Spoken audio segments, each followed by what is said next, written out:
যদি বৃন্দাবন যাওয়ার ইচ্ছে হয় বা কোনো তীর্থধামে যাওয়ার ইচ্ছে হয়, তীর্থধামে কোনো দিন অভক্তদের সঙ্গে নিয়ে তীর্থে যাবেন না।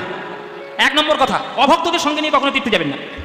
হ্যাঁ, অভক্তদের সঙ্গে নিয়ে যদি গেছেন তাহলে তারা শুধু হোটেল খুঁজবে আর বাথরুম খুঁজবে, আর কিছু খুঁজবে না।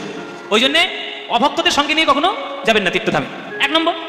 দু নম্বর, তীর্থধামটা বেড়ানোর জায়গা নয়, বেড়াতে যাবেন না।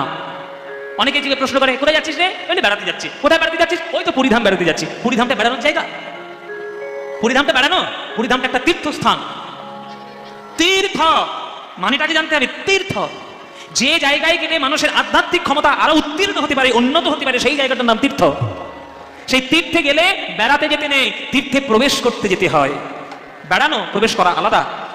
পুরীতে গেলে লোকে এখনকার দিনে গিয়ে সমুদ্রের জলে শুধু আছাড় খায়, কিন্তু সমুদ্রের জলে যাওয়ার জন্য তীর্থে যাওয়া, পুরী যাওয়া নয়। জগন্নাথ ক্ষেত্র একবার দেখো, গুন্ডিচা মন্দির দেখো, সমাধি মন্দির